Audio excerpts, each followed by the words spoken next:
नमस्कार दोस्तों, मैं निधि सिंह आप सभी का सनातन आराधना में स्वागत करती हूँ। त्योहारों का हमारे जीवन में गहरा एक आध्यात्मिक महत्व होता है, लेकिन जब इन पर्वों पर कुछ खगोलीय घटनाएं जैसे कि ग्रहण का संयोग बनता है तो शास्त्रों के अनुसार विशेष सावधानी और नियमों का पालन करना जो है वो अनिवार्य हो जाता है। तो साल 2026 की जो होली है उस पर एक खगोलीय घटना घटने जा रही है। आप सभी को पता होगा, अगर नहीं पता होगा तो आज इस वीडियो में आपको पता लग ही जाएगा।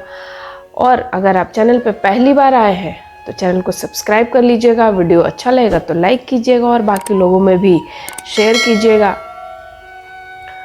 तो आज का जो है विषय रहेगा 3 मार्च 2026 जो मंगलवार के दिन साल का पहला चंद्र ग्रहण लगने जा रहा है। इस वीडियो में आज हम जानेंगे, विस्तार से जानेंगे कि इस बार रंगों की होली और होलिका दहन के समय क्या बदलाव होने वाला है और सूतक काल कब से शुरू होगा और किन बातों का आपको ख्याल रखना है और होलिका दहन कितने तारीख को है और टाइमिंग क्या है। आज एक्यूरेट जानकारी आपको मिलेगी, तो आप देखिएगा फुल वीडियो, तभी पता लग पाएगा। पहले नोट कर लीजिए ग्रहण का वह समय जो ज्योतिषीय गणनाओं और पंचांग के अनुसार निश्चित हुआ है। तारीख है 3 मार्च, मंगलवार है उस दिन। ग्रहण का जो मुख्य टाइम है वो है 6:26 से शाम को 6:26 से 6:46 तक रहेगा और कुल अवधि मात्र 20 मिनट की है, तो 20 मिनट बहुत ज़्यादा नहीं है। यह ग्रहण जो है फाल्गुन पूर्णिमा के दिन लग रहा है, जो कि होलिका दहन का मुख्य दिन होता है। क्योंकि यह शाम के समय दृश्यमान होगा, इसलिए भारत में, पूरे भारत में इसका प्रभाव देखने को मिलेगा और पूरी तरह से यह ग्रहण भारत में मान्य होगा। तो शास्त्रों के अनुसार अगर हम देखेंगे तो चंद्र ग्रहण का जो सूतक काल होता है उसका जो समय होता है वो 9 घंटे पहले से शुरू हो जाता है। तो इस दौरान कोई भी शुभ कार्य, मूर्ति स्पर्श ये सब वर्जित माना गया है। तो सामान्य जो सूतक काल है वो कितने बजे से शुरू होगा? मंगलवार 2026 को सुबह 9:39 AM से शुरू होकर शाम को 6:46 PM पर समाप्त होगा। तो विशेष वर्ग के लिए सूतक जो है वो मान्य होता है। बच्चों, वृद्ध और जो भी अस्वस्थ लोग हैं, उन बीमार लोग, उनके लिए सूतक काल बिल्कुल मान्य नहीं होगा। अगर आप ये 9 घंटा पहले वाला है, मेन जो सूतक काल है वो कब से शुरू होगा? 3:28 से 6:46 तक। इतना भी अगर आप रख पाते हैं, ये ड्यूरेशन में आपको खाना पीना और ये सब नहीं खाना चाहिए। पूजा पाठ वर्जित रहेगा, मूर्ति को स्पर्श करना वर्जित रहेगा, तो ये आपको मानना चाहिए। 3:28 से आपको ये सब कार्य बिल्कुल नहीं करना है। सूतक लगते ही मंदिरों के जो कपाट हैं वो बंद हो जाते हैं और घरों में भी पूजा पाठ ये सब मानसिक रूप से किया जाता है। मंत्र जाप आप इस समय कर सकते हैं, माला जाप कर सकते हैं, लेकिन पूजा रूम में बैठकर आप मूर्ति पूजा नहीं कर सकते। मूर्ति का स्पर्श वर्जित है। आपको जो भी मानसिक पूजन है वो आप कर सकते हैं, मानसिक जाप। तो सबसे बड़ा सवाल है कि होलिका दहन आखिर कब होगा? पंचांग के अनुसार अगर हम देखें तो पूर्णिमा के दिन होलिका दहन होता है, लेकिन चंद्र ग्रहण होने की वजह से होलिका दहन जो है 2 तारीख को ही हो जाएगा, 2 मार्च को। अब टाइमिंग क्या है? एक्यूरेट टाइमिंग जानिए होलिका दहन का। होलिका दहन का जो समय है 2 तारीख को वो 11:53 से 11:53 PM से शुरू होगा और 12:50 PM तक, 12:50 तक होलिका दहन का समय है। तो 2 तारीख को इस बात का आप ध्यान रखिएगा, होलिका दहन 2 तारीख को ही हो जाएगा।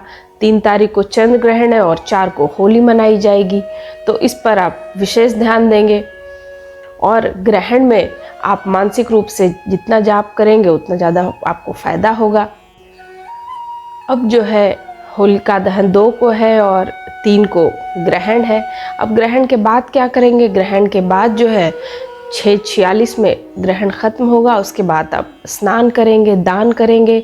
अब इस दिन जो दान है वो आप चावल, दूध, उजली चीज़ों का अगर आप दान करते हैं तो बहुत ही फ़ायदेमंद होगा, क्योंकि पूर्णिमा है। पूर्णिमा के दिन आप उजली चीज़ों का दान कीजिए, आपको बहुत इससे फ़ायदा मिलेगा। 6:46 के बाद आप नहा लेंगे स्नान करके, और ये सब आप दान करेंगे। ग्रहण के बाद जो है मोक्ष का काल ये सब माना गया है। पूजन इसके बाद विशेष फलदायी मानी जाती है। सनातन परंपरा के अनुसार अगर हम देखेंगे तो ग्रहण के समय कुछ विशेष सावधानियां बहुत ही ज़रूरी मानी गई हैं। सबसे पहला, तुलसी पत्र।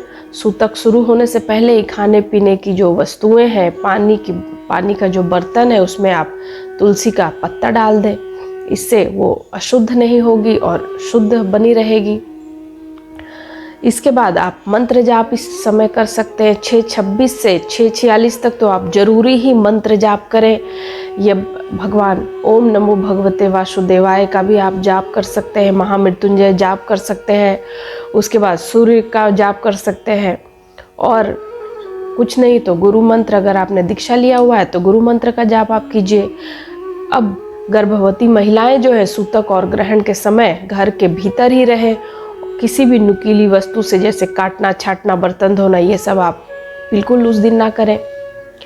दान जो है ग्रहण समाप्त होने के बाद अपनी सामर्थ्य के अनुसार अनाज आप जरूर दान दें। सफ़ेद वस्त्र और दूध भी आप दान कर सकते हैं। तिल का दान कर सकते हैं, उजले तिल का इस दिन आप ध्यान रखिएगा। सारी वस्तु उजली चीज़ें ही आपको दान करनी है। विशेष टिप मैं आपको बता रही हूँ, मुझे नहीं लगता अभी तक किसी ने बताया होगा। अगर इस दिन आप ये सब दान करते हैं उजली चीज़ें, तो आपका क्या होगा, अगर चंद्र जो है वो, चंद्रमा अगर वीक है तो स्ट्रॉन्ग होगा, और अगर आप डिप्रेशन, मानसिक परेशानी झेल रहे हैं तो उससे भी आपको निजात मिलेगा, परेशानियां दूर होंगी। तो ये उपाय आप उस दिन जरूर कर लें। 2026 की जो यह होली है, संयम और भक्ति का पर्व है। नियमों का पालन करते हुए अपनी होली की खुशियों को सुरक्षित रखिएगा। अगर आपको यह जानकारी उपयोगी लगी होगी तो वीडियो को लाइक कीजिएगा, और बाकी लोगों तक भी वीडियो को पहुंचाइएगा, शेयर कीजिएगा, ताकि सभी लोग यह जानकारी जान सकें। कमेंट बॉक्स में अपनी राय आप ज़रूर दीजिएगा, और जो भी अगर आप चाहते हैं, अगर आपका कोई सजेशन होगा, आप कोई चाहते होंगे कि इस टॉपिक पे वीडियो आए, तो कमेंट बॉक्स में बताइएगा ज़रूर। आप सनातन आराधना को इंस्टाग्राम और फेसबुक पर भी फॉलो कीजिए।